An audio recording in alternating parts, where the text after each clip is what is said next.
AITA for not paying for my girlfriend's girls' trip. All right, Reddit. I 27 need some outside perspective on a situation that's been causing quite a bit of tension between me and my girlfriend, Sarah 25. We've been together for 3 years, and like any couple, we've had our ups and downs. But recently something happened that's made me question whether I'm in the wrong here, and I could really use some advice. It all started a few weeks ago when I won a bet on Stake, a popular online betting platform. To my surprise and excitement, I ended up with a decent chunk of spare cash. It wasn't life-changing money, but it was a nice windfall, and I was pretty stoked about it. I started thinking about all the fun things we could do with the money. Maybe we could go on a small getaway, treat ourselves to something special, or even just save it for a rainy day. However, things took an unexpected turn when Sarah found out about my winnings. Now, don't get me wrong, I love Sarah, and I want her to have fun with her friends. But her reaction to my winnings has left me feeling conflicted. Sarah and I were sitting on the couch one evening, just casually chatting about our days when I mentioned my winnings. Her eyes lit up, but then she asked if I could pay for her upcoming girls' trip with her friends. I was taken aback. I hadn't even considered that possibility. Sarah has been planning this trip for months. It's a weekend getaway with her closest friends, something they do annually to reconnect and unwind. I know how much these trips mean to her, and I genuinely want her to have a good time. However, I felt weird about using my winnings for something that didn't involve me at all. I suggested that she could save up for her trip, or maybe we could split the cost. I thought it was a fair compromise. After all, it's not like she was short on money. She has a good job and is usually quite responsible with her finances. But she wasn't having any of it.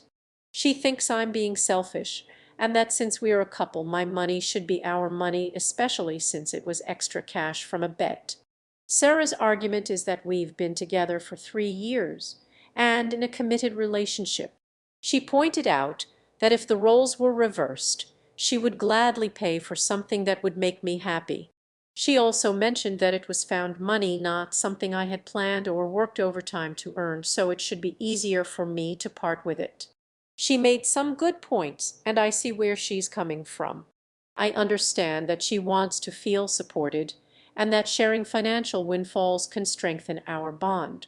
However, I also feel like I earned it and should have a say in how it's spent. Sarah's friends are backing her up, saying I'm being a jerk for not wanting to support her. They believe that my winnings are a lucky break for both of us and that I should use them to make Sarah happy. Some of her friends have even suggested that I don't value our relationship if I'm not willing to spend my winnings on her. This whole situation has made me feel pretty isolated. I've always been someone who values fairness and equality in relationships, and this feels like a test of those values. I don't want to be seen as just a bank, but I also don't want to let Sarah down.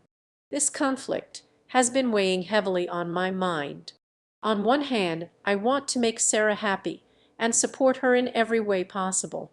On the other hand, I feel like there should be some boundaries when it comes to financial matters, especially when it involves spending a significant amount of money on something that doesn't directly benefit both of us. I started to wonder if I'm in the wrong here. Am I being selfish for wanting to keep my winnings for something we can both enjoy? Or am I right to feel that I should have a say in how this money is spent? It's a tough spot to be in, and I'm torn between wanting to be a good boyfriend and wanting to maintain some sense of financial independence. Sarah and I have had several discussions about this issue. Each time, it ends in frustration and hurt feelings. She feels like I'm not considering her needs and that I'm being stingy with my money. I feel like she's not respecting my wishes and is pressuring me into doing something I'm uncomfortable with. One evening, we sat down to talk about it again.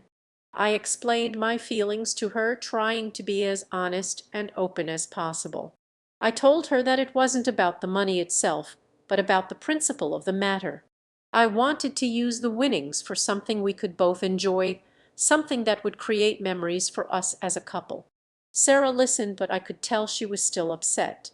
She argued that by not paying for her trip, I was showing that I didn't value her happiness. She said that relationships are about give and take, and in this instance, she felt like I was only thinking about myself. Feeling confused and conflicted, I turned to Reddit for advice. I posted my story hoping to get some outside perspective. The responses were mixed. Some people agreed with Sarah, saying that I should use my winnings to make her happy.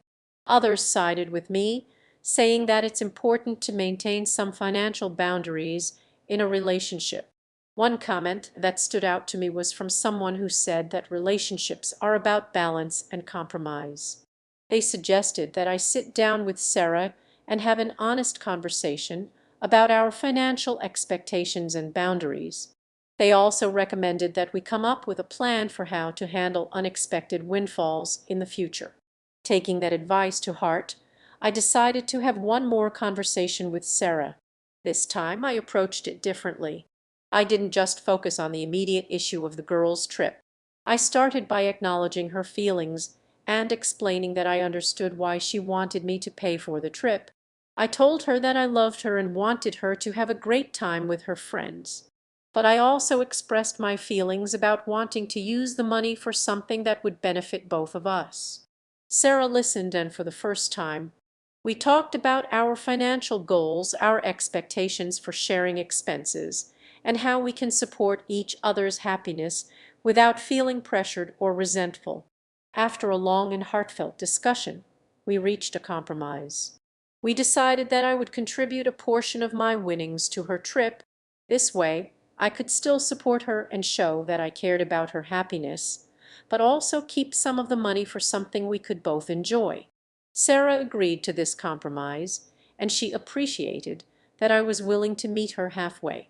She also acknowledged that she needed to be more understanding of my feelings and not pressure me into doing something I was uncomfortable with. In the end, Sarah went on her girls' trip. She came back feeling refreshed and grateful for the experience. We used the remaining money to plan a small getaway for the two of us, which brought us closer together and created some wonderful memories. This experience taught us both valuable lessons about communication, compromise, and respecting each other's boundaries. It wasn't easy, but it ultimately made our relationship stronger. We learned that it's important to talk openly about our needs and expectations and to find solutions that work for both of us. Looking back, I'm glad we were able to work through this issue together. It wasn't about the money itself, but about understanding and respecting each other's feelings. Relationships are about balance and compromise, and sometimes that means having tough conversations and finding middle ground. To anyone who might be facing a similar situation, my advice is to communicate openly and honestly with your partner. Listen to each other's perspectives and try to find a solution that respects both of your needs. It's not always easy, but it's worth it to build a strong and healthy relationship. So, AITA for not wanting to pay for my girlfriend's girls' trip. I don't think so. I think it's important to have boundaries and to feel comfortable with how your money is spent. But it's also important to support your partner and find compromises that work for both of you. In the end, it's about balance, understanding, and respect.